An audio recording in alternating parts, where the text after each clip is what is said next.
పంచారామ క్షేత్రాల్లో ఒకటైనటువంటి సామలకోట శ్రీ చాళుక్య కుమారరామ భీమేశ్వర స్వామి దేవస్థానంలో శివరాత్రి మహోత్సవాలు ఘనంగా నిర్వహిస్తున్నారు. స్వామి అమ్మవార్ల కళ్యాణ మహోత్సవం అత్యంత వైభవంగా జరిగింది. 25వ తారీఖు రాత్రి 1 గంట నుండి మరుసటి రోజు అనగా 26వ తేదీ రాత్రి 1 గంట వరకు భక్తులకు విశేష దర్శనం ఏర్పాటు చేయడం జరిగిందని ఆలయ ఈవో బల్లా నీలకట్టమన్నారు.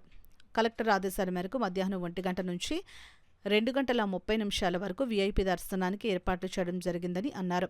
అలాగే 27వ తారీఖున గాంధీ బొమ్మ సెంటర్ నుండి నిర్వహించడం జరుగుతుందని, అదేవిధంగా 1వ తారీఖు రాత్రి 6 గంటల నుండి శ్రీపుష్ప వైభవం నిర్వహించడం జరుగుతుందని తెలిపారు. భక్తులందరూ విచ్చేసి స్వామి అమ్మవార్ల కృపా కటాక్షం పొందాలని ఆలయ కార్యనిర్వహణ అధికారి ఈవో బల్లా నీలకంఠం తెలియజేశారు. శివరాత్రి పర్వదినం రాత్రి 1 గంట నుంచి కూడా, అంటే 25వ తారీఖు రాత్రి 1 గంట నుంచి మరుసటి రోజు 26వ తారీఖు రాత్రి 2 గంటల వరకు కూడా భక్తులకు దర్శనం ఏర్పాటు చేయడం జరిగింది.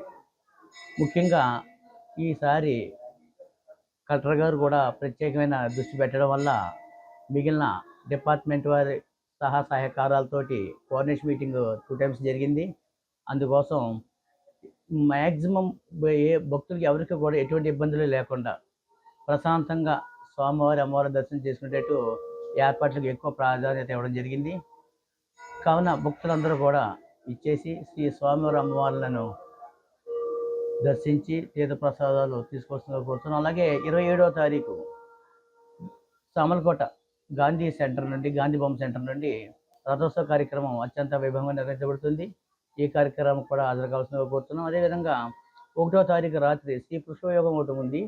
ఆ కార్యక్రమం సాయంత్రం 6ంటికి మొదలవుతుంది. ఈ కార్యక్రమం కూడా భక్తులందరూ ఇచ్చేసి శ్రీ స్వామివారి అమ్మవారి కృపకు పాత్రలు అవుతారని కోరి ప్రార్థిస్తున్నాను. ఓం నమః శివాయ.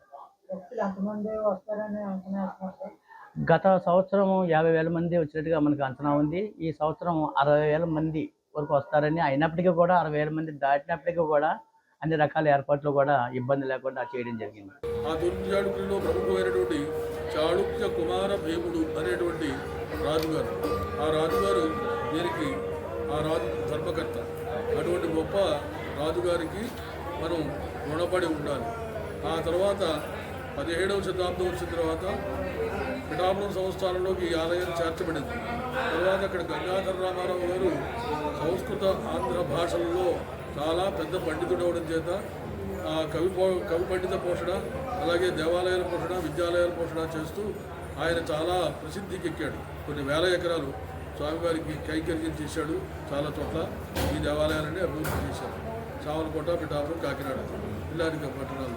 ఆ తర్వాత ఆ రాజాగారి గోత్రనామాలతో ఇప్పుడు నిత్య కైంకర్యాలు చైత్ర మాసంలాగా అయితే పాల్గొన మాసం దాకా జరిగే ఫెస్టివల్స్ అన్నీ కూడా ఆయన గోత్రనామాలతో పూజా కార్యక్రమాలు నిర్వర్తిస్తూ భక్తుల యొక్క మనోభావాలు దక్కుతున్న వాళ్ళందరినీ కూడా సహకరించుకుంటూ ముందు పెడుతున్నారు.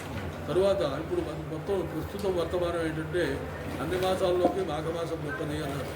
మాఘవే మాధవే మాసే కార్తీకేయ శుభేదిని, కార్తీక మాసం మాఘమాసం గొప్పగా అన్నారు సత్యనారాయణ వ్రత కల్పంలో.